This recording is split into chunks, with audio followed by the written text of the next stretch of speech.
Hello friends, അസ്സലാമലൈക്കും. Welcome to Sanania creations. അപ്പോൾ ഇന്ന് എനിക്ക് കോഴിക്കോടുള്ളൊരു ഫ്രണ്ട് പറഞ്ഞു തന്ന റെസിപ്പിയാണ് ഓട്ടടയാണത്. ഓട്ടട എങ്ങനെ നമുക്ക് എളുപ്പത്തിൽ ചെയ്തെടുക്കാമെന്ന് നോക്കാം. അതിനു വേണ്ടി ഒരു 1/2 കിലോ പച്ചരി ഞാൻ 8 മണിക്കൂർ കുതിർത്തി വെച്ചിട്ടുണ്ട്. അത് നല്ലോണം കഴുകി അതിൻ്റെ വെള്ളം കളഞ്ഞ് എടുക്കാം.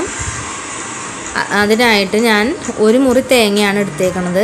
1/2 കിലോ പച്ചരിക്ക് 1 മുറി തേങ്ങ അളവിലാണ് എടുത്തേക്കുന്നത്. എന്നിട്ട് ഒരു മിക്സിയുടെ ജാർ എടുത്ത് അതിലേക്ക് ഇടാം. ഈ തേങ്ങ ഇടാം. എന്നിട്ട് അത് നികക്കെ വെള്ളം ഒഴിക്കാം. എന്നിട്ട് നല്ലോണം അരച്ചെടുക്കാം. നല്ല സ്മൂത്തായിട്ട് ഇത് അരച്ചെടുക്കാം. ബാക്കിയുള്ള എല്ലാം ഇതേ അരച്ചെടുത്ത് വന്നിട്ടുണ്ട്. നമ്മുടെ ദോശയുടെ ബാറ്റർ പോലെ അരച്ചെടുത്ത് വന്നിട്ടുണ്ട്. ഇനി നമുക്ക് 1 ഗ്ലാസോളം ചൂടുവെള്ളം ഒഴിക്കാം. നല്ല തിളച്ച ചൂടുവെള്ളം വേണം ഇതിനകത്തേക്ക് ഒഴിച്ചു കൊടുക്കാൻ. നല്ലോണം ഇളക്കി കൊടുക്കണം. നല്ലോണം ഇളക്കി എടുത്തിട്ടുണ്ട്.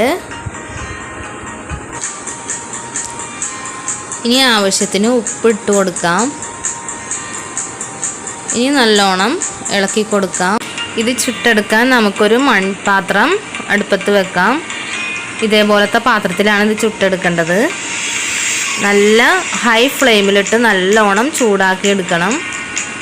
എന്നിട്ട് നമുക്ക് 1.5 തവി, എൻ്റെ തവി ചെറുതായതുകൊണ്ട് 1.5 തവി ഞാൻ ഒഴിച്ചിട്ടുണ്ട്. ഇനി മീഡിയം ഫ്ലെയിമിലിട്ട് നമുക്ക് ഇത് കുക്ക് ചെയ്യാം. 3 മിനിറ്റ് കഴിഞ്ഞപ്പോൾ ഇത് റെഡിയായി വന്നിട്ടുണ്ട്. ഇനി നമുക്ക് ഇത് എടുക്കാം. ഇത് വെന്ത് വന്നിട്ടുണ്ട്. ഇനി അടുത്തതും ഇതേപോലെ ഒഴിക്കാം. മീഡിയം ഫ്ലെയിമിലിട്ട് മൂടി വയ്ക്കാം. അപ്പോൾ അത് ചെറിയ ചെറിയ ഹോൾസൊക്കെ ഇതിനകത്ത് വരുന്നുണ്ട്. 3 മിനിറ്റിന് ശേഷം റെഡി ആയിട്ടുണ്ട്. നമുക്ക് കല്ലിൽ നിന്ന് എടുക്കാം. ഇതേപോലെ നമുക്ക് എല്ലാം റെഡിയാക്കി എടുക്കാം. ഇതേപോലെ ചെറിയ ചെറിയ ഹോൾസ് വരും. ഇത് സോഡാപ്പൊടി ഒന്നും ചേർത്തിട്ടില്ല.